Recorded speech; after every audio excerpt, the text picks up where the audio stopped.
विरोधक आतापर्यंत विधानभवनाच्या पायऱ्यांवर गद्दार आणि खोक्यांच्या घोषणा देत होते. मात्र अनिल परब यांनी थेट विधान परिषदेमध्येच मंत्री शंभूराज देसाईंना गद्दार म्हटलं. त्यावरून असा गदारोळ झालाय की शंभूराज देसाईंनी तुला पाहून घेतो, बाहेर भेट असा इशारा दिलाय. पाहूयात. नाही असं बोलायचं नाही. शांत एक मिनिट सांगू का आम्ही काय करत होतो ते सांगू का काय गद्दारी सांगतो कुणाला म्हणतो गद्दार तुला दाखवतो यायला गद्दार कुणाला म्हणतो रे.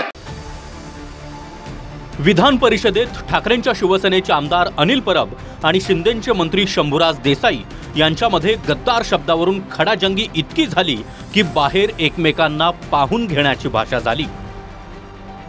विषय मुंबईत मराठी माणसांना प्राधान्यानं घर देण्यासाठीच्या कायद्याचा होता. असा काही कायदा नसून तो कायदा करा असं परब म्हणाले. त्यावर ठाकरेंच्याही काळात असा कायदा झाला नाही असं उत्तर देसाईंनी दिलं आणि इथंच वादाची ठिणगी पडली. हा कायदा आहे का? मराठी माणसाला प्राधान्याने घर मिळालं पाहिजे हा कायदा आहे का? कायदा नाहीये. सरकारची इच्छा आहे, मराठी माणसाची इच्छा आहे की मिळाला पाहिजे. आमचं तेच म्हणणं कायदा करा की 2019 ते 2022 त्या काळातल्या सरकारमध्ये अशा पद्धतीचं तुम्ही धोरण घेतलं होतं का? अशा पद्धतीचा नियम तुम्ही केला होता का? अशा पद्धतीचा कायदा तुम्ही केला होता का? तर त्याला मी उत्तर दिलं त्यावेळी हा कायदा झाला नव्हता. मग त्यावेळी एक मिनिट ऐका ना आता तुम्ही केलं नाही तुम्ही ऐकून घ्या. तुम्हाला शंभूराज देसाईंनी 2019 ते 2022 या उद्धव ठाकरेंच्या सरकारचा दाखला दिला आणि त्यानंतर परबांनी तुम्ही मंत्री होते मग गद्दारी करत होते अशी टीका केली. आता तुम्ही ऐकून घ्या. अरे ऐका ना, तुम्ही ऐकून घ्या. खाली बसा. आता काय झोपतो का कानाला? मराठी माणसाचा प्रश्न आहे. ऐका ना, ऐकून घ्या. नाही असं बोलायचं नाही. शांत एक मिनिट सांगू का आम्ही काय करत होतो ते सांगू का काय गद्दारी सांगतो कुणाला म्हणतो गद्दार तुला दाखवतो यायला गद्दार कुणाला म्हणतो रे. काय गद्दार काय सभागृह 10 मिनिटांसाठी थांबवते कामकाज. गद्दारी शब्द जेव्हा वापरला तेव्हा त्याच पद्धतीच्या शब्दामध्ये मी त्याला उत्तर दिलं आणि तिथून आमच्यामध्ये सभागृहामध्ये वाद झाला. ते जोरात बोलले, त्यांच्यापेक्षा 10 पट जोरात आवाजात मी बोललो. ते बघून घेतो म्हणले, मी 10 वेळा तुला बघून घेतो म्हणलं. ते बाहेर ये म्हणले, मी त्याला बाहेर ये म्हणलं. त्यामुळं अशा पद्धतीची आमची वादावादी झाली. आमचा वाद वाढल्यानंतर उपसभापती महोदयाने सभागृह तहकूब केलं. शाब्दिक चकमक टोकाला पोहोचताच उपसभापती नीलम गोरेंनी 10 मिनिटांसाठी सभागृह तहकूब केलं आणि दालनात दोघांनाही बोलावून समज दिली.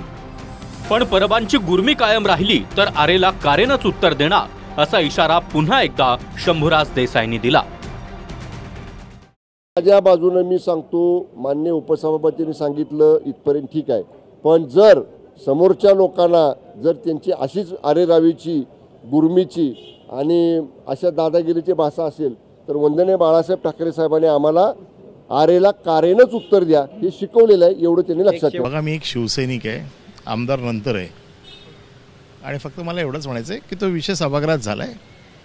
मी कोणाचा जाणून बुजून वाद वाढवणं किंवा अशा भानगडीतला नाही आहे, परंतु कुठल्याही लढाईला मी तयार असतो हे तुम्हाला माहिती आहे.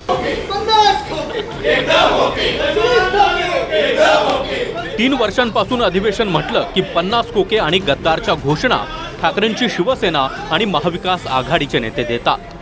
आता तर परबांनी थेट विधान परिषदेतच मंत्री शंभूराज देसाईंना गद्दार म्हटलं.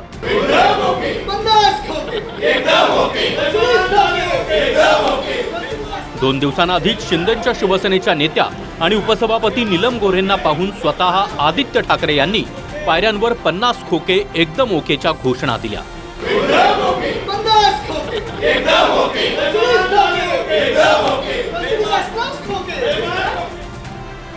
त्यानंतर गोरेंचा राग इतका अनावर झाला की त्यांच्या देहबोलीतून तो स्पष्ट दिसत होता. Bureau report, TV9 Marathi, Mumbai.